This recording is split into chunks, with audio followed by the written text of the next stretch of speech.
خاتم النبيين سيد المرسلين شفيع المذنبين سيد الأولين والآخرين سيدنا وحبيبنا نبينا وكريمنا ومولانا محمد عبده ورسوله بالهدى ودين الحق أرسله. أما بعد فأعوذ بالله من الشيطان الرجيم. بسم الله الرحمن الرحيم. إنما المؤمنون إخوة فأصلحوا بين أخويكم واتقوا الله لعلكم ترحمون.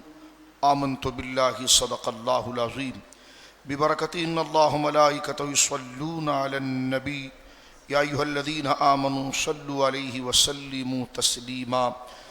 اللهم صل على سيدنا وحبيبنا ومولانا محمد وبارك وسلم صلاة وسلاما عليك يا سيدي يا حبيبي يا رسول الله.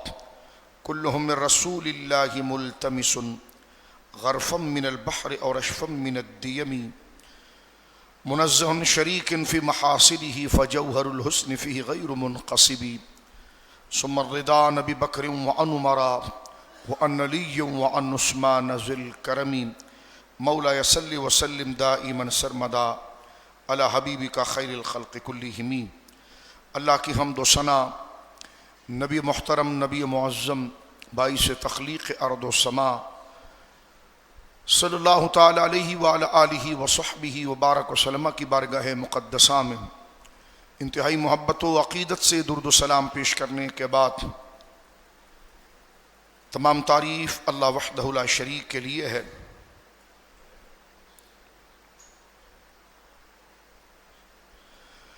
ستیزہ کار رہا ہے ازل تا امروز، ستیزہ کار رہا ہے ازل تا امروز، چراغ مصطفی سے شرار بولہبی تک. موجودہ صورتحال میں اہل اسلام اور اہل کفر ایک دوسرے کے مد مقابل کھڑے ہو گئے ہیں، اور فلسطین سے لے کر کشمیر اور مقبوضہ کشمیر سے لے کر پاکستان، پوری دنیا کی صورتحال حق اور باطل کی صورت کے اندر تبدیل ہو چکی ہے. اہل فلسطین پر اسرائیل کی جارحیت اور بربریت اور شرمناک اس کا اقدام، جس کی جس قدر مذمت کی جائے وہ کم ہے، اور انسان سوز اور دہشت گردی اور انتہا پسندی کی انتہا اسرائیل نے فلسطین میں برپا کی ہوئی ہے. لیکن پوری عالم دنیا اس ظلم، اس بدترین دہشت گردی، اس بدترین انتہا پسندی جو نہتے کمزور بچے نوجوانوں پر مسلط کی گئی ہے، ہمیں اس دور میں قیامت صغریٰ کا منظر نظر آ رہا ہے. اللہ رب العالمین ہمیں باطل طاقتوں کے سامنے اس کے جور اور دجل سے ڈر کر جھکنے کی بجائے کمزور اور نہتے اہل حق کے ساتھ کھڑے ہونے کی اللہ توفیق عطا فرمائے. گزشتہ جمعے ہم نے، بلکہ 2 جمعے سے ہم اہل فلسطین کے حوالے سے مسلمانوں کی ذمہ داری اور روئے زمین کا سب سے بدترین طبقہ یہود، ان کی ایک لمبی شرارتوں کی اور شیطنت کی تاریخ، جس کو قرآن بڑے تفصیل سے ذکر کرتا ہے، حضرت موسیٰ کے دور سے لے کر آج تک ان کی شرارت. ایک تو ان پر ہونے والے اللہ کے ایسے ایسے انعامات جو اللہ نے فرمائے بنی اسرائیل ہم نے تم پر کیسے کیسے انعامات کیے ہیں، وہ تم یاد کیوں نہیں کرتے. ان کو محنت مزدوری سے بھی، اس کی مشقت اٹھانے سے بھی اللہ نے بچا کر رکھا، اور ان کے دروازوں کے اوپر کھانا آ جاتا تھا، منہ و سلوہ، بھونے ہوئے دیسی بٹیر ان کے دروازوں پر گرم گرم رکھ دیے جاتے تھے، میٹھا پانی اور شربت رکھ دیا جاتا تھا.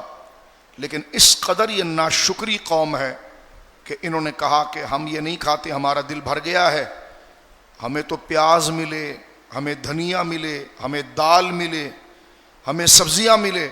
تو اللہ نے فرمایا کس قدر تم ناشکرے ہو. ایک اعلیٰ چیز کے مقابلے میں تم اس کے مقابلے میں خسیس چیز کا مطالبہ کرتے ہو؟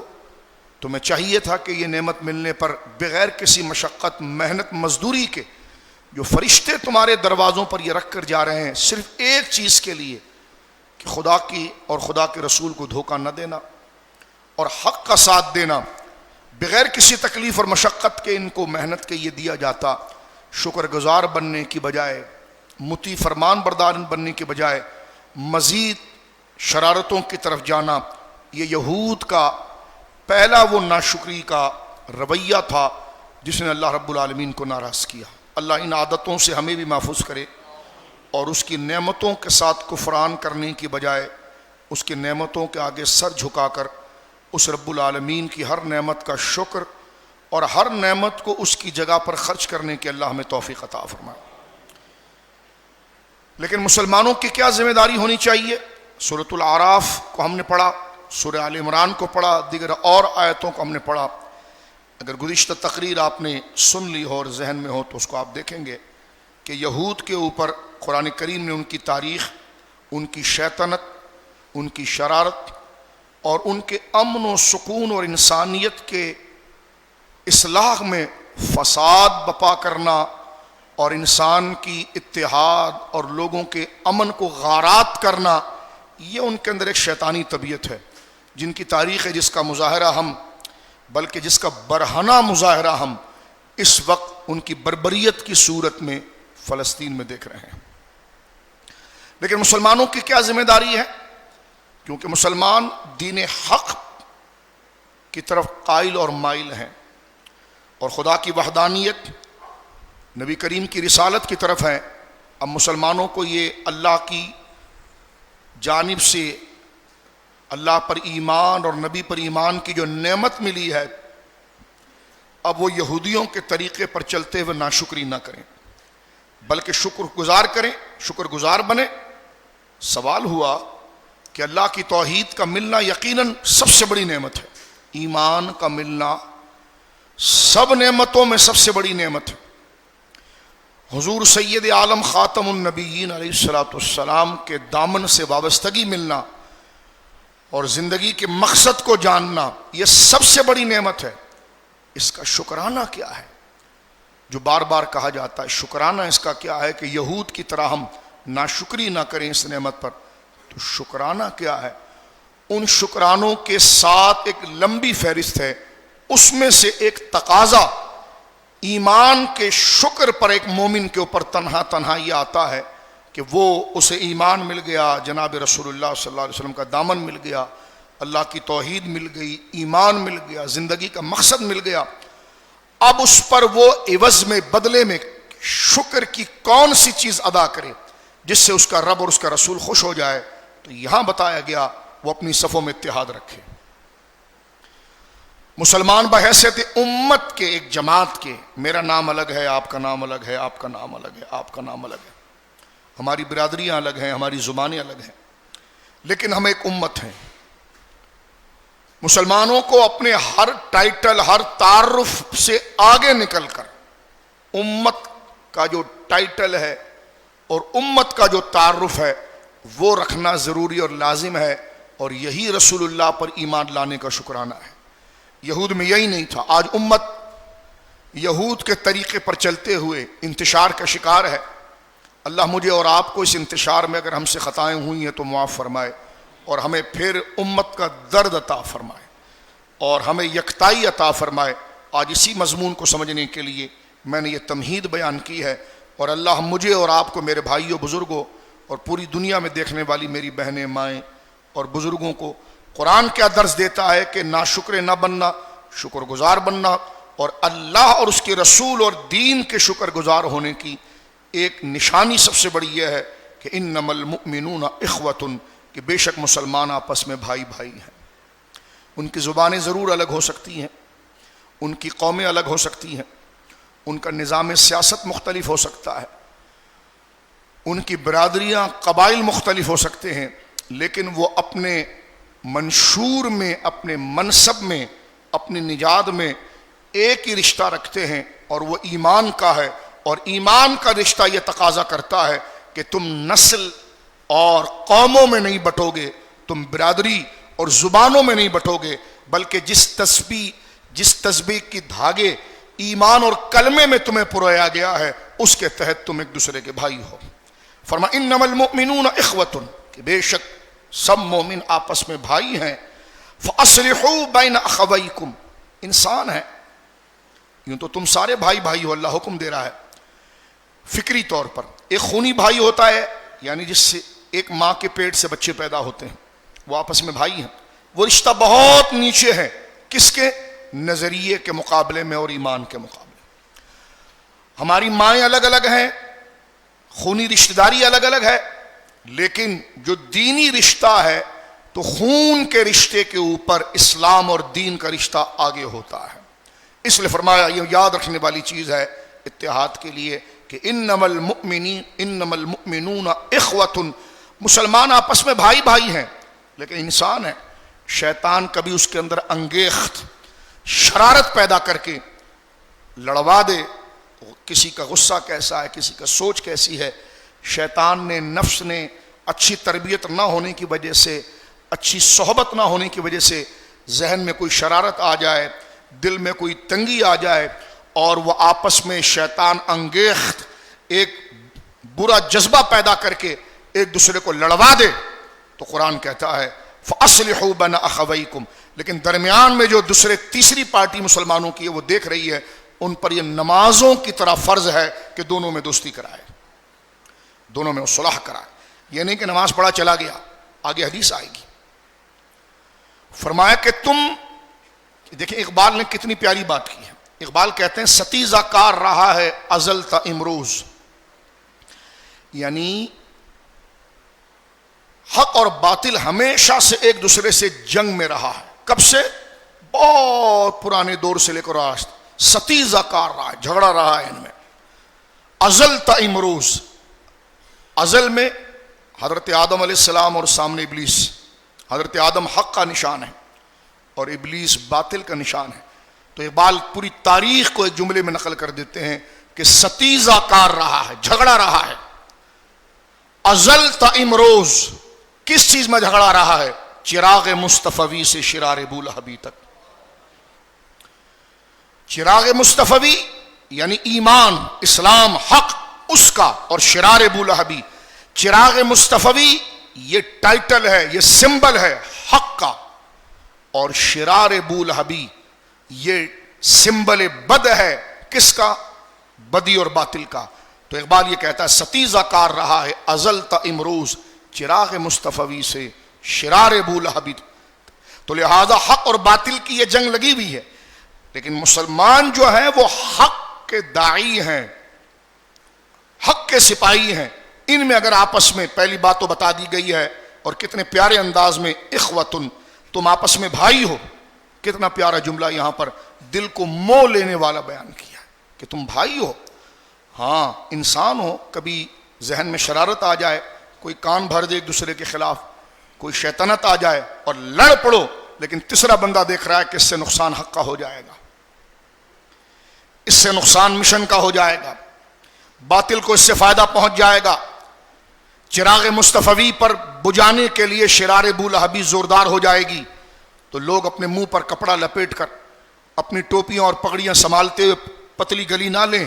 قرآن کہتا ہے فَأَصْلِحُوا بَيْنَ أَخَوَيْكُمْ، اخویکم کیا جملہ کہا ہے، فرمائیے دونوں بھائی ہیں، تم ان میں صلح کراؤ، آگے بڑھو، اپنا کردار ادا کرو، اس میں جاؤ، کبھی اس کے پاس، اس کے پاس، اس کے پاس، اس کے پاس۔ آگے حدیث آئے گی، یہ تمہاری تہجدوں اور نوافل سے بڑی عبادت ہے اگر تم ان دونوں میں صلح کراؤ۔ ہاں اگر تم کبھی ان کے درمیان شرارت ہو جائے اور تم صلح کرانے کی بجائے اپنی سیاسی چپکلیش میں، چلو ہے تو میرا مسلمان بھائی لیکن میری پارٹی کا نہیں ہے، لڑوا دو ذرا اس سے، اپنی لسانت کے لیے، میں تو اردو بولتا ہوں، یہ پشتو بولتا ہے، میں تو پشتو بولتا ہوں، یہ سندھی بولتا ہے، میں تو بلوچی بولتا ہوں، یہ پنجابی بولتا ہے، رگڑا ذرا لگنے دو اس کو، یہ کمزور ہوگا تو میری برادری آگے آئے گی، یہ کمزور ہوگا تو میری سیاسی جماعت آگے آئے گی، یہ کمزور ہوگا تو یہ ہوگا۔ اللہ نے فرمایا پھر خیر منانا، واتقوا اللہ، اللہ یہ دیکھ رہا ہے،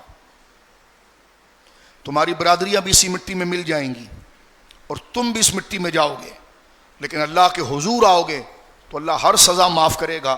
لیکن مسلمانوں کو لڑوا کر حق کو کمزور کرنا اور شیطان کو طاقت دے دینا، یہ ایسی سزا ہے جس کو خدا معاف نہیں کرے گا. فرمایا واتقوا اللہ، یہ یاد رکھو اللہ تمہیں دیکھ رہا ہے اور اللہ سے ڈرو. لعلکم ترحمون، اور وہ کام کرو جو اللہ نے کہا ہے تاکہ تم پر رحم کیا جائے. یہ قرآن کریم سورۃ الحجرات کی آیت نمبر 10 میں نے پڑھی ہے، اور موجودہ دور میں ہر مسلمان اپنی گاڑی کے اوپر یہ لگا دے انما المؤمنون اخوۃ، تاکہ بار بار دیکھ کر ہمارے دلوں سے ایک دوسرے کی قدورت نکلیں. میں نے گزشتہ جمعے میں اپنی اور آپ کی اصلاح کے لیے بات کی تھی کہ یہود مٹھی بھر نہیں ہے، لیکن وہ آیت جو میں نے آپ کے سامنے سورہ آل عمران کی پڑھی تھی کہ ضربت علیہم الذلہ اینما ثقفوا الا بحبل من اللہ وحبل من الناس. یہود کی حکومت کا جم جانا یہ عرب کی باہم رقابتوں کا نتیجہ ہے. عرب باہم رقابتوں کے اندر، دشمنیوں کے اندر، صدام اس کو مار رہا ہے، وہ صدام کو مار رہا ہے، وہ فلانے کو کر رہا ہے، وہ ڈھمکانے کو کر رہا ہے، فائدہ یہود کو پہنچا ایک. اور دوسرا، جو مجاہدین اسلام کی سرحدوں پر روئے زمین کے بدترین شرارتی یہودیوں پر نظر رکھے ہوئے تھے، یہ سر اٹھاتے ہی ان کا سر کچلتے، وہ سر اٹھاتے ہی سر کچلتے. عرب آپس میں رقابتوں کا شکار ہوئے، اور جو اسلام کے محافظ تھے مجاہدین، ان سے ہاتھ اٹھا لیا. یہود کو پورا اسپیس مل گیا اندر گھسنے کا. آج 60 لاکھ کے قریب فلسطینی شہید ہو چکے ہیں، لیکن پھر بھی وہ مجاہدین جو 19 مہینے سے زیادہ امریکہ ڈنگے مار رہا تھا کہ ایک ہفتے میں ہم فتح کر لیں گے، وہ آپ کے کراچی سے بھی چھوٹا علاقہ ہے. برطانیہ ڈنگے مار رہا تھا، اسرائیل ڈنگے مار رہا تھا، بھارت مودی وہاں جا کر جشن کر رہا تھا کہ ایک ہفتے کے اندر کام ہو جائے گا. یہ 19 مہینہ ہو گیا ہے، وہ باولے کتے کی طرح غصہ کر رہے ہیں، لیکن ابھی تک وہ 60 لاکھ کی قربانی دینے کے باوجود ان کے گھٹنے تو درکنار، ان کی پلکیں بھی نہیں جھکی ہیں. یہ ہے امت، ان کو بھولنا کبھی نہیں. وہ پورے 2.25 ارب مسلمانوں کی طرف سے فرض کفایہ ادا کر رہے ہیں. کیونکہ ایک سادہ سی بات میں عرض کر دوں، یہاں پر ہل جل کے بغیر سن لیجئے. کتابوں میں لکھا ہوا ہے کہ کوئی مسلمانوں کی بستی ہو جس میں مسجدیں ہوں، خانقاہیں ہوں، مدرسے ہوں، مسلمان رہتے ہوں، مسلمان خاندان آباد ہو، اور وہ دین کے راستے پر عمل پیرا ہو، ان پر اگر کوئی دشمن حملہ کر دے تو ہر شخص پر ان مسلمان مظلوم مسلمانوں کی حمایت پر کھڑا ہونا یہ فرض ہے. تو میں یہ کہتا ہوں کہ اقصی کی زمین جو ساری مسجدوں کی بادشاہ ہے، اس پر حملہ ہوا اور امت کھڑی نہیں ہو رہی ہے. یہ حماس یا جو جماعتیں کھڑی ہو کر ان دجالوں کو للکار رہی ہے، انہوں نے 2.25 ارب مسلمانوں کی طرف سے فرض کفایہ ادا کیا ہے. اور اب میری اور آپ کی ذمہ داری کیا ہے کہ ہم خود وہاں پہنچیں. ان کے لیے نہیں پہنچ سکتے، مال پہنچائیں. نہیں پہنچا سکتے تو اپنے خطوں میں ان کے ایجنٹ حکمرانوں کو ہلائیں. یہ بھی آپ کے بس میں نہیں ہے تو پھر ایسا کوئی عمل کریں دنیا کے لیے یا پھر رب کے سامنے اس آسمان اور زمین کو شہادت دیتے ہوئے، جیسے ہمارے وہاں ان کے پروڈکٹ کا بائیکاٹ ہو رہا ہے. یہ عام چیز نہیں ہے کہ ہم نفرت کرتے ہیں اس چیز سے. نکل کر آنا، سڑکوں پر نکل آئے ہیں، یہ پروٹیسٹ یہ عام چیز نہیں ہے. یہ اس فرض کفایہ جو ادا کر رہے ہیں، تو خود کو لعنت سے بچانے کے لیے ہم رب کے آگے کھڑے ہیں کہ مولا ہمیں ان لوگوں میں سے نہ کر دینا کہ جو بنی اسرائیل تھے، جو کہہ رہے تھے موسیٰ تیرا ہو تیرا رب جا کر لڑے، ہم تو پہاڑ پر بیٹھے ہوئے، جو جیتے گا ہم اس کے ساتھ ہو جائیں گے. تو یہ پروٹیسٹ جو آپ کر رہے ہیں، یہ بائیکاٹ جو آپ کر رہے ہیں، یہ دین کا وہ بنیادی تک چاہیے تو یہ تھا کہ ہمارے جانیں وہاں پہنچتی، ہم وہاں پر پہنچتے، اور راستہ ملے تو ہم پہنچیں گے. لا الہ الا اللہ محمد رسول اللہ، ہم پہنچیں گے. ہر بندہ پہنچنے کے تیار ہے، الا یہ کہ جس نے یہودی کا مال کھایا ہو اور جسے پاکستان میں مال جمع کر کے کرپشن کر کے ان کے جوتوں میں دال کھانے کا شوق ہے، بھاگنے کا. ان غداروں کی ہم بات نہیں کرتے، لیکن آج اگر ریفرینڈم کرایا جائے اس 25 کروڑ عوام میں، تو میں کہتا ہوں 98% سوائے 2% ان کے دلالوں کے 98% عوام فلسطین کے ساتھ کھڑی ہے. اپنی کرسیوں کے لیے ریفرنڈم کراتے ہو، ذرا اس موضوع پر ریفرنڈم کراؤ تو تمہاری اسمبلیوں کی تمہیں اوقات پتہ چل جائے، تمہاری سینٹ کی اوقات پتہ چل جائے کہ جناب اس وقت الحمدللہ یہ مسلمان بجلی مہنگائی میں ٹوٹ پھوٹ گیا ہے. ورلڈ بینک کو اس کے اوپر نافذ کر کے اس کو غربت کا چکر دے کر اس کو اپنے مشن سے بکھیر دیا گیا ہے، لیکن فلسطین کے ایشو پر اور بھارت کے ایشو پر یہ امت ایک ہے بحمدللہ تعالی، اسلام کے تحفظ اور پاکستان کے تحفظ کے لیے. تو یہ جو بات کی جاتی ہے میں نے آپ کے سامنے کی ہے، یہ پروٹیسٹ جو ہے یا یہ بائیکاٹ جو ہے وہ اہل فلسطین کا جو جہاد ہے اور وہ پوری امت کی جانب سے فرض کفایہ ہے. اور ہمارے اوپر کیا فرض آتا ہے کہ ہم ان کی کس انداز میں مدد کر سکتے ہیں، ہمدردی کے ذریعے، مال کے ذریعے، جان کے ذریعے. یہ ہر شخص پر لازم ہے. قرآن نے کہہ دیا کہ انما المؤمنون اخوۃ، مسلمان بھائی بھائی ہیں. فاصلحوا بین اخویکم، تم اگر کہیں جھگڑا ہو جائے تو تم ان کے اندر صلح کراؤ. جو دانا سنجیدہ لوگ ہیں وہ اپنا کردار ادا کر سکتے ہیں، کردار ادا کریں، لیکن وہ اپنی پارٹی کے چکر میں لڑوا دیں تو فرما واتقوا اللہ، اللہ سے ڈرتے رہنا. اور پارٹیوں کا زوال تو ہم نے چھوٹی سی زندگی میں 10 پارٹی کا زوال دیکھا ہے، اور پھر اسلام کو اس بدلی سے نکھرتا ہوا پھر دوبارہ دیکھا ہے. اسی کراچی میں مسجدوں میں ختم نبوت پر پابندی لگا دی گئی تھی. جو عالم بولتا اس کو ٹارگٹ کر کے گلیوں میں مار دیا جاتا. آج وہ ملعونین راندہ درگاہ ہو گئے ہیں اور پھر میناروں پر ختم نبوت اور اسلام کی بات ہو رہی ہے. یہ کئی چیزیں آپ اپنی زندگی میں دیکھیں گے، یہ اتار چڑھاؤ. تو ہمیشہ اسی لیے کہا ہے اقبال نے ستیزہ کار رہا ہے ازل تا امروز. یہ اتار چڑھاؤ تیرے ایمان کے لیے ہوتا ہے، لیکن دستور قرآن کو یاد رکھنا ضروری ہے. اب میں احادیث کی طرف آتا ہوں جو تھوڑا سے وقت ہمارے سامنے ہے.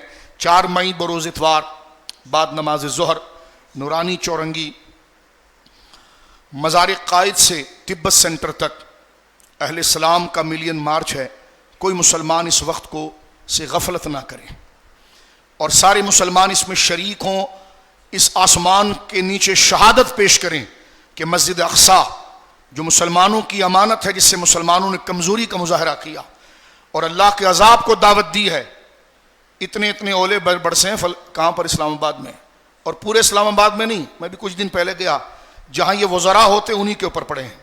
بالکل یہ فیصل مسجد کے قریب جتنے یہ مال بنانے والے، ادھر کا ادھر کرنے والے، سیٹوں پر بیٹھ کر پاکستان کو دھوکہ دینے والے، اپنی وزارتوں کا ناجائز، ان کے گھروں پر پڑے ہیں. تو ہم ان سے کہتے ہیں بے شرمو ذرا شرم کرو. تم نے سندھ کو بند کیا اپنے گھٹیا کاز پر، نہیں سمجھ میں آیا تو فلسطین سمجھ میں نہیں آ رہا. ہمیں نہیں کرنا تمہاری کنال کیا ہے اور چولستان میں کیا گیم چل رہا ہے 5 لاکھ ایکڑ کا اور کیا چل رہا ہے، یہ تمہاری ملی بھگت چل رہی ہے. اگر جب حکومتیں راستہ بند کرنا شروع کر دیں، یہ جمہوریت ہے. اسی لیے جمہوریت قابل لعنت ہوتی ہے کیونکہ اس میں گدھا اور انسان برابر ہوتے ہیں. گدھے کو زیادہ چیز مل گئی تو گدھا امام ہو جاتا ہے. اور قرآن نے کہا ہے کہ هل يستوي الذين يعلمون والذين لا يعلمون. اللہ فرماتا کبھی علم والے اور جاہل برابر ہو سکتے ہیں؟ یہ کہتے جی اگر اس کو زیادہ لوگ ماننے لگے تو وہ بھی برابر ہو سکتا ہے. تو جمہوریت مغرب کی لعنت اس لیے ہے کہ ایک ڈکیت، ایک شرابی اگر لوگوں کو اپنے پیسہ دلا کر آ جائے تو ممبر پہ بھی بیٹھ سکتا ہے. یعنی کوئی ضابطہ ہی نہیں، ضابطہ اکثریت کا ہے. اب یہ تو دیکھیں کہ اس کے ساتھ کون کھڑے. اگر یہ مغربی جمہوریت کو آپ مانیں گے نا تو یزید لیڈر بن گیا، کیونکہ امام حسین کے ساتھ 72 تھے صرف.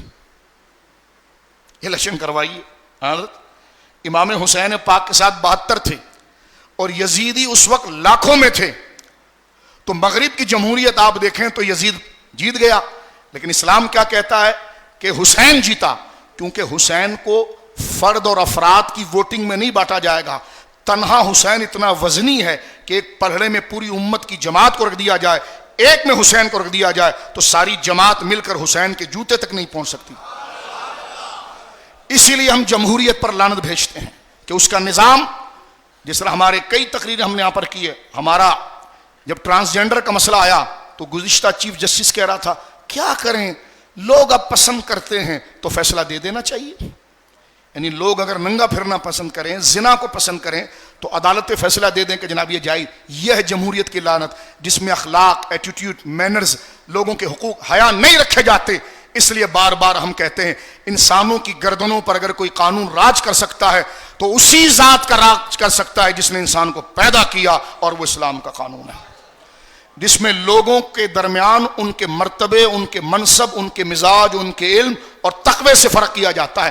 یزید اگر ساری دنیا یزید کی بیعت کر لیتی تب بھی وہ حسین سے جیتے نہیں تھے، اس لیے کہ اسلام تعداد میں نہیں بانٹتا، اسلام نیک اور بد میں انسان کو تقسیم کرتا ہے کہ بد اگر لاکھ کھڑے ہوں اور نیک ایک ہو تو ایک نیک کے مقابلے میں لاکھ بد نہیں آ سکتے۔ یہ وہ جمہوریت، یہ جھوٹا نظام جو ڈبوں کی کاؤنٹنگ سے آپ بندے کو لا کر کھڑا کر دیتے ہیں، یہ اس کی لعنت ہے جس کے آگے ہم گردن جھکا رہے ہیں۔ ہم نے لکھ تو دیا ہے کہ اس ملک کا قانون اسلام ہوگا، اسلام میں وہ جمہوریت ہے کہ جو لوگوں کے حقوق کے لیے ہو، آزادی کے ساتھ ہو، لیکن منصب کے لیے، کردار کے لیے، ادائیگی کے لیے تقوی شرط ہے، امانت شرط ہے، صداقت شرط ہے۔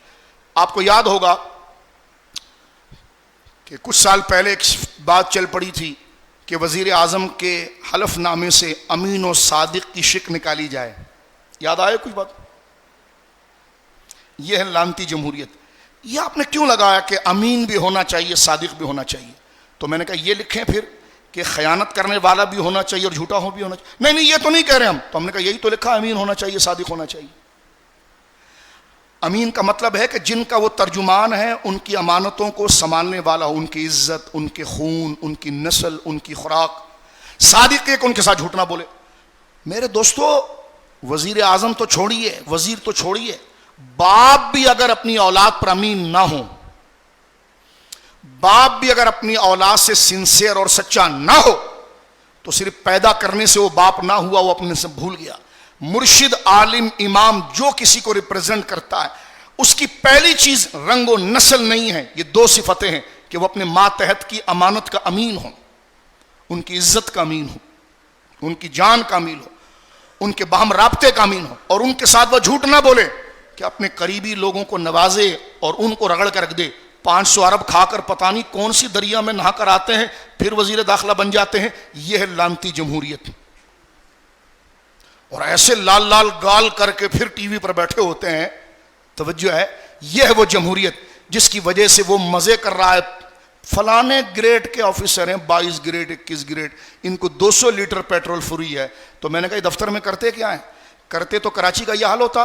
کسی نے بڑی زبردست بات کی کہ ہمارے وزیر اعلیٰ صاحب نے انڈیا کو دھمکی لگا دی ہے، اور انہوں نے کہا ہے بھارت پاکستان کو نہ دیکھے ورنہ ہم بھارت کا وہ حال کریں گے جو ہم نے سندھ کا کیا ہے، جو ہم نے کراچی کا کیا ہے۔ شرم کرنا چاہیے، شرم کرنا چاہیے جو کھنڈرات کے اندر سب چیزوں کو، اور ان کے محلات دیکھیں، یہ ہے وہ مغربی لعنت۔ توجہ ہے، 8 دن سندھ بند تھا، مین ہائی وے بند ہے۔ یہ کیسا ملک ہے؟ یہ کیسا نظام ہے؟ اب سوشل جو ہے سوسائٹی کے لوگ ایمبولینس کا ماتم کیوں نہیں کر رہے؟ کہاں ہے ایمبولینس؟ ایمبولینس کا راستہ بند کر دیا گیا، مسافروں کا راستہ بند کر دیا گیا، اور خواتین پریشان ہیں۔ بالکل ان کا راستہ نہیں بند کیا جائے گا، لیکن جب جائز طریقے سے اپنے حقوق کو حاصل کرنے کے لیے آئین پاکستان کا تقاضا ہو تو سوسائٹی اور سیکولر کھڑے ہو جاتے ہیں۔ میں نے ایک ملعون سیکولر کا ولاگر کا ایک کلپ نہیں سنا جس نے سندھ میں ہونے والے ظلم کے خلاف آواز اٹھائی ہو۔ آپ اس لیے ہنس رہے ہیں کہ آپ اپنی بیوی بچوں کے ساتھ سڑک پر نہیں تھے۔ اگر آپ رانی پور پہ ہوتے، آپ اگر سکھر میں ہوتے اور اس خطرناک گرمی میں آپ کا بچہ بلک کر چیخ رہا ہوتا اور آپ کے گرم پسینے آپ کے بدن سے چربی کو پگھلا رہی ہوتی، تب میں پوچھتا کہ کون زندہ ہے سندھ میں اور کون مر گیا ہے۔ تو یہ وہ نظام، انصاف کی بات، تمہاری ایسی کی تیسی، سن لو یہ بات، یہ اسلام ہے۔ تمہاری چھاتی پر کھڑے ہو کر ہم جہاد کی بات کریں گے، اس قوم کو زندہ رکھیں گے، تاکہ تم نے ایسی کسی مردے کو زندہ رکھنے کے لیے جو نعرے لگائے ہیں نا، تو مردہ کبھی زندہ نہیں ہو سکتا تمہارا، لیکن قرآن زندہ رہے گا، فلسطین کا شہید زندہ رہے گا، کشمیر کا شہید زندہ رہے گا، ختم نبوت کے غازی زندہ رہیں گے انشاءاللہ۔ تو قرآن نے کہا کہ انما المؤمنون اخوہ،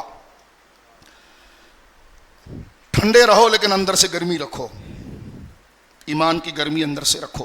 اب یہ دیکھیں کتنا ضروری ہے، یہ میں دنیا کا سینروں میں مجبوری ہے، ٹائم میرے پاس ہوتا نہیں، لیکن پھر بھی کیونکہ ہم یہ روزانہ کی، ہم اتنے کمزور ہیں جناب، ایک پوسٹ پڑھ لیتے ہیں تو سارا جذبہ ٹھنڈا ہو جاتا ہے، فوراً جماعت کے ہو جائیں گے، فوراً لسانیت کے ہو جائیں گے.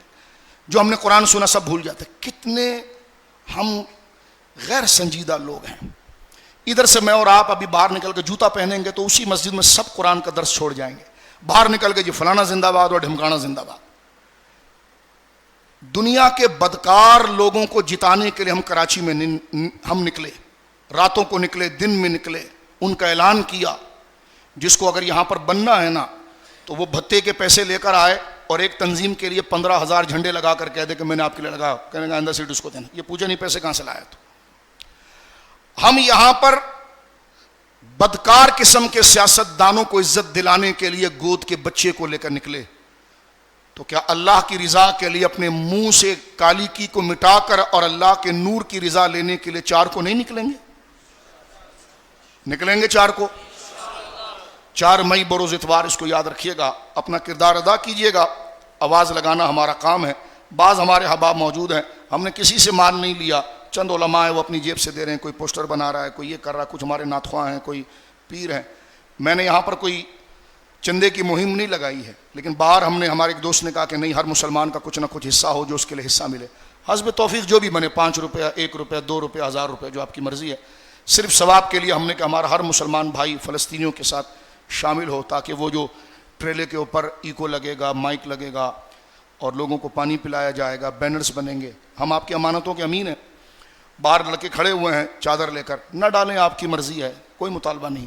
ڈال دیں آپ کی مرضی ہے, کتنا ڈالیں آپ کی مرضی, روپیہ ڈال دیں, 10 روپیہ ڈال دیں, 1000 روپیہ ڈال دیں.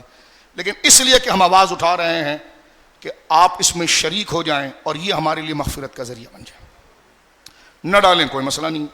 ہم نے یہاں پر کوئی بوری نہیں بنانی کہ فطرے کی ہم نے آپ کو رسید بھیجی, نہیں تو بوری بن گئی. نہیں, یہ کچھ بھی نہیں. اپنے اپنے تنہا سب کو قبر میں جواب دینا ہے. لیکن یہ حدیث سن لیجئے, اس کے بعد ہم بات کرتے ہیں. حدیث پاک کے اندر آتا ہے, حضرت ابو الدرداء رضی اللہ تعالیٰ بیان کرتے ہیں, رسول کریم سے, بڑی توجہ سے اس روایت کو سنیے گا, اپنے آپ کو کفن میں, موت میں, قبر میں اللہ کے حضور حاضر سمجھ کر, میں اور آپ, ہمیں نہیں پتا آنے والے جمعے میں اعلان ہوگا امام صاحب کا انتقال ہو گیا, آج نہیں جمعہ نہیں پڑھا انہوں نے, کہیں وہ تو مر گئے. تو مرنا سب کو ہے, جانا سب کو. اس حدیث کو ذرا سن لیجیے. ہمیشہ اس کرسی پر نہ مجھے بیٹھنا نہ آپ کو بیٹھنا, یہ چیزیں ریکارڈ میں آ گئی ہیں. اللہ ہمیں ایمان کی دولت دے. ستیزہ کار رہا ہے ازل تھا امروز, چراغ بو لہبی سے چراغ مصطفی سے شرار بو لہبی تک. بتلا دو گستاخ دین کو, غیرت مسلم زندہ ہے, ان پہ مر مٹنے کا جذبہ کل بھی تھا اور آج. سنیے, حضرت ابو الدرداء رضی اللہ تعالیٰ سے مروی ہے کہ رسول کریم صلی اللہ علیہ وسلم نے فرمایا, کیا میں تمہیں ایسے عمل پر آگاہ نہ کروں جس کا درجہ روزہ, نماز اور صدقے سے بھی افضل ہے؟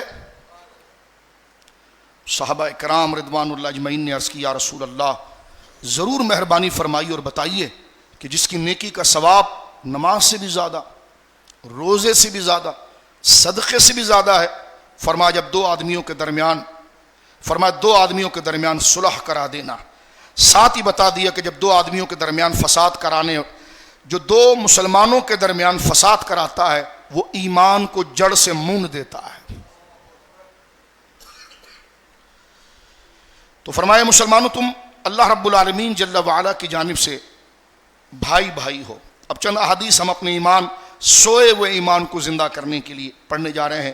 صحیح بخاری شریف ہے, حدیث نمبر 6011 ہے. عن النعمان ابن بشیر رضی اللہ تعالیٰ عنہ قال رسول اللہ صلی اللہ علیہ وسلم, المؤمن كالرجل واحد ان اشتكى عينه اشتكى كله وان اشتكى رأسه اشتكى كله او كما قال صلی اللہ علیہ وسلم. حضرت نعمان بن بشیر کہتے ہیں کہ رسول کریم صلی اللہ علیہ وسلم نے فرمایا, مومن ایک آدمی کی طرح ہے. مومن ایک آدمی کی طرح ہے. اگر اس کی آنکھ بیمار ہو تو سارا بدن بیمار ہوتا ہے, اگر اس کا سر بیمار ہو تو سارا بدن بیمار ہوتا ہے. تو فلسطین, مقبوضہ کشمیر اور جابر دہشت گرد ہندوؤں کے قبضے میں ہندوستان میں ہمارے مسلمان بھائی, اور دنیا میں کہیں پر یہ ہماری زمینیں بٹی ہوئی ہیں, لیکن ہم ایک جسم کی طرح ہیں. بولیے سبحان اللہ, آواز نکال کے سینے سے. برادریوں کے لیے تو ہم نے بولا اور بولنا چاہیے, وہ بھی ہمارا حق ہے, لیکن اس سے آگے کا کاز ہے یہ. سبحان اللہ. آج مقبوضہ کشمیر کے مسلمان جن کو زبردستی بائی فورس کہا جا رہا ہے کہ پاکستان کے خلاف بولو, اور پاکستان بازو کھول کے کہہ رہا ہے کہ بھائی عالم دنیا کے اندر غیر منصفانہ عدالتوں میں جا کر غیر جانبدارانہ تحقیق کرا دو. مودی بس ہے کبھی ادھر آ رہا ہے کبھی ادھر آ رہا. ہم تو انتظار میں بیٹھے, آ ہی جاؤ یار. ہم تو 5 دن سے پوچھ رہے آ رہے ہیں. میں ان جوانوں کے کو دونوں ہاتھوں سے سلام پیش کرتا ہوں کہ جو بارڈر پر کھڑے ہو کر ان کی عقل کو ٹھکانے لگا رہے ہیں اور الحمدللہ اسلامی سرحد کی حفاظت کر رہے ہیں. اور انشاءاللہ یہ بات ہم یہاں پر بغیر خوف لومۃ اللائم کے, کیونکہ پاکستان وہ ریاست ہے جو مسلمانوں کی ریاست ہے, الحمدللہ اس میں 25 کروڑ مسلمان رہتے ہیں. اس سے محبت کرنا, اس میں رہنا اور مساجد و شاعر اسلام کا رہنا اور اس کی حفاظت ہر مسلمان پر فرض ہے. میں اعلان کرتا ہوں کہ اس وقت ہم افواج پاکستان کی شانہ بشانہ کھڑے ہیں. اس وقت 25 کروڑ عوام افواج پاکستان کے ساتھ کھڑی ہے اور اس نعرے کے ساتھ کھڑی ہے کہ جس وقت چیف آف آرمی اور افواج انشاءاللہ اس وطن کی حفاظت کے لیے کال دے گی تو وہ بھی دیکھ لیں گے کہ ان کے آستینوں میں بیٹھے ہوئے ایجنٹ اپنا ویزا پکڑ کر کیسے نکلتے ہیں. اور الحمدللہ جن کو تم بھوننے کے چکر میں تھے وہ تمہارے ساتھ شانہ باشانہ کھڑے ہو کر پاکستان کے کاز پر پہرا دیں گے انشاءاللہ. وہ ایک مردود سے پوچھا گیا کہ انڈیا اگر حملہ کرے گا تو کیا کرے گا, تو کہتا ہے میں برطانیہ بھاگ جاؤں گا. میں حیران ہوں, پھر بھی وہ قومی اسمبلی کا ممبر ہے. جماعت دیکھیں کیسی ہے. عارف علوی صاحب, مجھے کسی سے کوئی تعلق نہیں ہے, عارف علوی بکواس کر رہا ہے کہ کئی نبیوں کو وہ عزت نہیں ملی جو عمران خان کو ملی. اب مجھے بتاؤ, اب ہم تم پر لعنت نہ بھیجیں تو کیا کریں؟ ہم تو لعنت بھیجنا واجب ہے, تم پر لعنت گالی نہیں ہے. پوری دنیا عمران خان کے سے بھر جائے اور ساری ریت کے ذرے عمران خان بن جائیں تب بھی ایک نبی کی جوتی کی دھول تک نہیں پہنچ سکتی. علوی تم پاگل ہو, تم صدر پاکستان رہ چکے ہو, تو ہم تو یہ کہہ رہے ہیں کہ بات کچھ کرتے ہو کام کچھ کرتے ہو. یہی جماعت ہے جس نے فواد چودھری جیسے کو جنا, یہی وہ جماعت ہے جس نے ان جیسے کو جنا. آج پھر دوبارہ پرنٹ میڈیا پر انڈیا سے ڈیبیٹ کے لیے فواد چودھری کو دوبارہ اسٹیبلش آگے لا رہی ہے. ہم کہنا چاہتے ہیں تم کس نسل کے اسٹیبلش, تم کس طرف کھڑے ہو, توجہ ہے آپ کی. تو لہذا آپ کو یہ دیکھنا ہے, اپنی تنہا رائے پیش کرنی ہے ان شہداء کے لیے جنہوں نے پاکستان کو 2 قومی نظریے پر حاصل کرنے کے لیے جانوں کو نذرانہ پیش کیا. اور دنیا میں 2 ہجرتیں نظریے پر ہوئی ہیں, ایک ہجرت مدینہ اور ایک اس کے طفیل ہجرت پاکستان.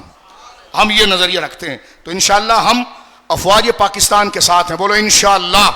پاکستان پاکستان سبیلنا سبیلنا الجہاد, سبیلنا سبیلنا. یہ موقع اب ہے آپ کا کہ سبیلنا سبیلنا, یہ ضروری, یہ کوئی عام ترانہ نہیں ہے.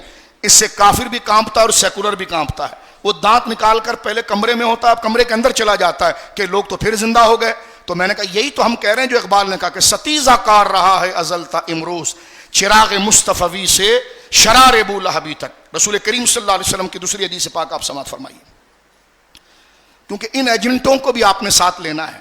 میں نے قرآن کی آیت سورہ اعراف کی پہلے پڑھی آپ کے سامنے کہ 2 قسم کے دشمن, ایک تمہارے ایک اللہ کے اور ایک تمہارے درمیان موجود ہیں جو تمہارے ساتھ ہیں. تم کاز پر بدک رہے ہو اور آ رہے ہو اور جا رہے ہو, ہمارا کوئی تعلق نہیں. ادھر نواز شریف کو بھی اپنی ناک زمین پر رکھنی چاہیے جو امن کی عائشہ کی باتیں کرتا ہے. توجہ ہے آپ کی. ان کو دیکھنا چاہیے کہ کس سے کس موضوع پر باتیں کر رہے ہیں. آج انڈیا کس طرح اپنے ملک کی نظریات پر کھڑے ہو کر باتیں کر رہا ہے. لیکن میں یہ کہتا ہوں کہ واقعی میں نے گزشتہ جمعے میں یہ بات آپ سے کی ہے. وہ پہلا جرنیل, اس سے تو اللہ نے ہمیں پناہ دی, خدا اس کو غارت کرے, جو کہتا تھا کہ 2 دن کے ٹینک کا پانی ہمارے پاس نہیں ہے. لیکن موجودہ چیف نے جو بات کی ہے, ہم تنہائی میں بھی یہ دعا کرتے ہیں کہ آپ اس کو کر گزریے الحمدللہ. اور یہی پاکستان جو امام مہدی اور غزوہ ہند کا سرنامہ بنے گا اور اس کی جدوجہد جو حماس نے شروع کی ہے, انشاءاللہ وہ شعلہ زن پاکستان کے جہاد سے ہوگی انشاءاللہ. اور ہندو کو ہم کہنا چاہتے ہیں کہ تو پتہ نہیں اگلے جنم میں کتا بنے گا یا خنزیر بنے گا. تم تو کہتے ہو کہ جناب 7 جنم تک بندے بدلتے ہیں. تو ایک کتا یا خنزیر اس کے قریب آیا تو کہتا شاید یہ میرے ابا تھے. اس لیے کہ میرے ابا مجھ سے بڑی محبت کرتے تھے اور کنویں میں نے جلا دیا ہے، اب ان کی روح اس لیے آئی ہے، اس لیے تو میرے قریب آ رہا ہے. کہتے ہیں نا اونگن کہتے ہیں جناب، وہ جنم لیتا ہے، لیکن مسلمان وہ ہے الحمدللہ یہ حقیقی عقیدہ رکھتا ہے کہ یہ جسم دیا اس لیے گیا ہے کہ یہ سچائی پہ قربان ہو جائے، اور یہ قربان ہونے کے بعد جنت عدن میں جاتا ہے، اور اس جنت میں جاتا ہے جس کے حسن و جمال اور راحت کو نہ کسی آنکھوں نے کبھی دیکھا ہے، نہ کان نے کبھی اس کی کرامت کو سنا ہے. رسول کریم فرماتے ہیں عن ابی موسیٰ رضی اللہ تعالی عن النبی صلی اللہ علیہ وسلم المؤمن للمؤمن کالبنیان. حضور فرماتے ہیں مومن اور مومن کی مثال ایک دیوار کی طرح ہے. بولی سبحان اللہ. یشد بعضہ بعضا، جو اینٹیں ایک دوسرے کے ساتھ ایسے ایسے ملی ہوئی ہوتی ہیں نا، اور سارے رنگ و نسل اور زبان کے جو ڈرامے بازیاں تھیں، اردو ہے تو پشتو ہے تو بلوچی ہے، یہ سب نیچے سے رہ گئی. اب حضور اس سے اوپر کی بات فرما رہے ہیں کہ مسلمان ایک دیوار کی طرح ہے، جیسے اینٹ ایک دوسرے کے ساتھ جڑی ہوئی ہوتی ہے اس طرح وہ جڑے ہوتے ہیں. اور سرکار نے کتنے لاڑ سے پیار سے اس مضمون کو سمجھایا.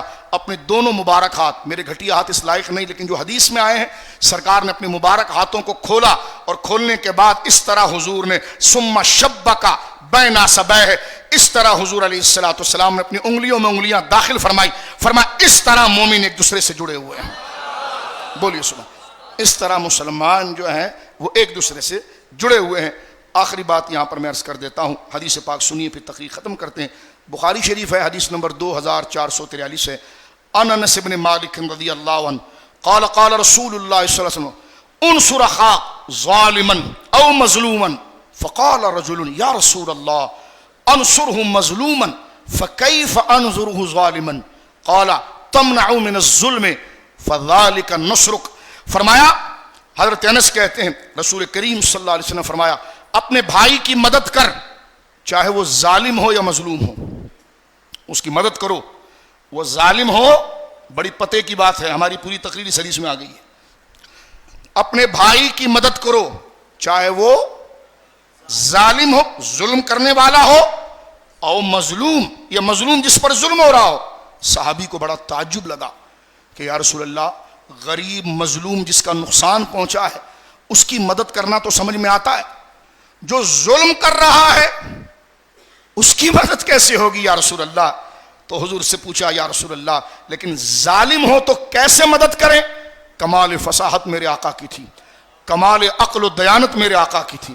سرکار نے فرمایا اسے ظلم سے منع کر، یہ تیری اس سے مدد ہے. لہذا جو ہم یہاں پر حکمرانوں کے بارے میں بات کر رہے ہیں وہ ظالم ہیں لیکن ہیں ہمارے بھائی، ہم انہیں ظلم سے روک رہے ہیں، مخالفت نہیں کر رہے ہیں. آپ کی جو سیاسی جماعت ہو ہمیں کیا کرنا ہے، آپ کا جو ٹائٹل ہو ہمیں کیا کرنا ہے، آپ جیسے وزیر ہو ہمیں کیا کرنا ہے، لیکن ہو تم ہمارے کلمہ والے بھائی، تم ظلم کر رہے ہو پاکستان پر اور پاکستان کے نظریے پر اور مقبوضہ کشمیر کے مسلمانوں پر، تو ہم جو تم سے بات کر رہے ہیں یہ تمہاری سیاسی کاز، تمہارے ووٹ بینک سے ہمیں سروکار نہیں. اس حدیث پر ہے کہ مظلوم جو ہے فلسطینی، مقبوضہ کشمیر اور بھارت میں غنڈے ہندوؤں کے ماتحت رہنے والے مسلمان، وہ مظلوم ہیں. ہماری آوازیں ان کی مدد کے لیے بھی ہے، اور جو ظالم جو طاقت رکھنے کے باوجود ان کا ساتھ نہیں دیتے بلکہ اندر سے ان کے ساتھ بزنس کر کے مال بنا کر اور اس مبارک زمین کو نقصان پہنچانے کے لیے کرپشن ہے اور منی لانڈرنگ ہے اور غیر قانونی امور ہے، نسلوں کو بڑھانا، لسانیت کو بڑھانا، سیاسی کاز کو آگے کر دینا اور پاکستان کے مقصد کو پیچھے کر لینا، یہ ظلم ہے اور اس کی مذمت پر ہم سارے یہاں پر بیٹھ کر بات کر رہے ہیں. اللہ رب العالمین اس آیت پر غور کی توفیق دے. میں تو کہتا ہوں کہ کیا ہی اچھا ہے کہ یہ آیت نمبر 10 سورۃ الحجرات کی کہ اے مسلمانوں تم آپس میں بھائی ہو اور تم میں اگر جھگڑا ہو جائے تو ایک دوسرے کی صلح کراؤ. اگر تم سستی کرو گے نا تو اللہ سے ڈرو، اللہ دیکھ رہا ہے، تاکہ تم پر رحم کیا جائے، تم دین کے راستے پر آؤ. تو یہ سامنے سفر کی دعا کے ساتھ لگا دینی چاہیے تاکہ بار بار ہم دیکھتے رہیں اور بار بار ہمیں منشور سمجھ میں آئے. آخر میں آپ سے عہد لینا چاہتا ہوں اور اللہ کی اس مسجد کو گواہ بنانا چاہتا ہوں.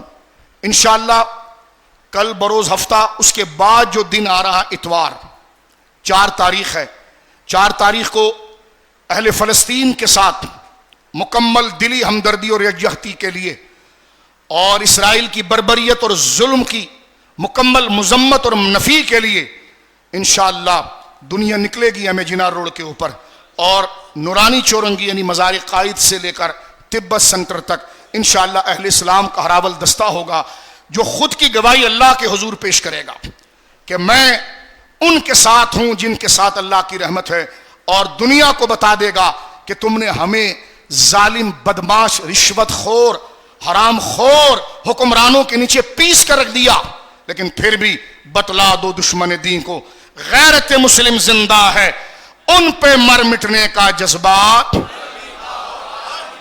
میں ایک بات یہاں پر عرض کر دوں، میدان محشر کے اندر، میدان محشر میں جب حساب و کتاب ہوگا تو بہت خطرناک مرحلہ ہوگا، اللہ محفوظ فرمائے۔ میری ماں سیدہ عائشہ نے کہا تھا یا رسول اللہ حساب کتاب تو بڑا آسان ہوگا اور آپ سختی کی بات کرتے ہیں۔ حضور فرماتے ہیں میدان محشر میں ہر شخص کی فائل اس کے پاس ہوگی، جس سے پوچھ گچھ شروع ہوئی وہ پھنس جائے گا۔ جب وہ آفیسر کے سامنے پہنچے گا، اس سے اگر پوچھ گچھ ہو گئی تو پھنس گیا، سر کو دیکھ کر کہہ دیا چلے جاؤ تو وہ بچ گیا، اور جو بچ گیا اس کا اعمال نامہ اس کے دائیں ہاتھ میں دے دیا جائے گا، اور وہ سیدھا ہمیشہ کی زندگی کے لیے جنت میں چلا جائے گا۔ حدیث پاک میں آتا ہے کہ ہم جیسے کچھ کمزور لوگ ابھی لائن میں حساب کتاب دینے کھڑے ہیں، اور ہم میں سے کوئی نیک پارسا دل مسلمان تھے، ان کو دائیں ہاتھ میں عمل نامہ مل گیا اور وہ جانے لگے، تو وہ کمزور جو ابھی حساب کتاب کے خطرے میں اور ڈر میں کھڑا ہوا ہے، وہ اپنی صف کو توڑ کر بھاگے گا اور اس جنتی کو پکڑ کر کہے گا آپ نے مجھے پہچانا؟ وہ کس کو پہچانے؟ کہا آپ نے مجھے پہچانا؟ کہا کون ہو تم؟ کہا آپ میرے محلے میں آئے تھے، میں نے آپ کو پینے کے لیے پانی پلایا تھا، پانی دیا تھا، آپ میرے گھر تھوڑا دیر ٹھہر گئے تھے، آپ کو وضو کی حاجت تھی، میں نے پانی پیش کیا تھا۔ اللہ رب العالمین سب کچھ جانتا ہے، عالم الغیب ہے۔ جنتی سے کہے گا یہ جو کہہ رہا ہے ٹھیک کہہ رہا ہے؟ بولو سبحان اللہ۔ وہ جنتی کہے گا ہاں وہ بھی تو جلدی میں ہوگا نا، ظاہر سی بات ہے جس کی اتنی بڑی کام، ہاں یا اللہ یہ ٹھیک ہی کہہ رہا ہے۔ اللہ کہے گا تو جنت میں جا، اس کو ہمارے حوالے کر۔ اس سے فرشتوں سے کہہ دیا جائے گا اس کا کیا حال ہے؟ کہا جائے گا یا اللہ اس کی فائل کا ہر پرچہ ریجیکٹ کرنے کے لائق ہے۔ فرما نہیں، اس کو 100 ایکسیلنٹ نمبر سے پاس کرو اور اس کو جنتی بنا دو، اس لیے کہ اس نے اس کا ادب کیا تھا جو ہماری راہ میں چلتا تھا۔ مجھے بتائیے جب ایک شخص کو، نیک بندے کو پانی پلانے سے بندہ معاف ہوتا ہے، تو 60 لاکھ وہ عظیم ایماندار اور اللہ کے محبوب بندے شہید فلسطینی اور مقبوضہ کشمیر کے وہ شہید اور بھارت کے اندر وہ مسلمان شہید، جب ان کی روحیں دائیں ہاتھ میں عمل نامہ لے کر جا رہی ہوگی تو ان کے لیے آواز لگانے والا، ان کے لیے نعرہ لگانے والا، ان کے ساتھ ہمدردی کرنے والا، وہ ان کی شفاعت سے کیسے محروم ہو سکتا ہے؟ تو یہ لمحے زندگی میں بار بار آیا نہیں کرتے۔ تو 4 مئی بروز اتوار بعد نماز ظہر انشاءاللہ العزیز مزار قائد سے لے کر تبت سینٹر تک یہ چھوٹا سا راستہ ہے، اس کو طے کریں گے۔ مصلی اپنے ساتھ لائیے، درمیان میں نماز عصر کا بھی وقت ہوگا۔ میں تو کہتا ہوں یار کیا نماز ہوگی، سبحان اللہ، نماز عصر ہوگی، شاید مغرب کا آخری ٹائم داخل ہو جائے، شروع کا ٹائم داخل ہو جائے، اس سے پہلے یہ چیز ختم ہو جائے، لیکن اپنا مصلی چادر اپنے ساتھ رکھیں۔ وہاں پر جو لوگ آئیں ان کے لیے پانی کا بھی انتظام جو کر سکتا ہے وہ کرے، جو ریلیف دینے کا انتظام کر سکتا ہے اپنے علاقوں سے بس، یا جو لوگ جانا چاہتے ہیں کوئی یعنی کمزور ہیں ان کے موٹر سائیکل میں فیول کوئی ڈلوا دے یا ان کے لیے کوئی سواری کا انتظام کر دے۔ یہ ہماری طرف سے ایک اعلیٰ اعلان، ہم یہ ریلی ہماری جانب سے نہیں ہے، یہ اسلام اہل سنہ و جماعت کی جانب سے ہے، یہ آپ سب کی ہے۔ شرکت فرمائیے۔ باہر ہمارے کچھ دوست بیٹھے ہیں، آپ اگر حسب توفیق چاہتے ہیں کچھ دینا، جتنی آپ کی مرضی ہو، تاکہ اخراجات کے اندر اس کو شامل کیا جائے۔ اللہ رب العالمین جل وعلا ہمیں امت کا شعور عطا فرمائے، رنگ و نسل و برادری سے نکل کر جو ہمارا اصل تعارف ہے امت کا، اہل فلسطین کا، مقبوضہ کشمیر کا اور پاکستان کی حفاظت کا، کیونکہ یہ ریلی الحمدللہ بھارت کی آبی جاہریت کو بھی منہ توڑ جواب دینے کے لیے ہے، اور اپنے اندر ایک موٹیویشن کو پیدا کرنے کے لیے ہے کہ انشاءاللہ ہم افواج پاکستان کے ساتھ کھڑے ہیں، ہم اہل فلسطین کے ساتھ کھڑے ہیں۔ لبیک یا الجہاد، لبیک سبیلنا سبیلنا سبیلنا سبیلنا، پاکستان پاکستان، اسلام زندہ باد۔ واہ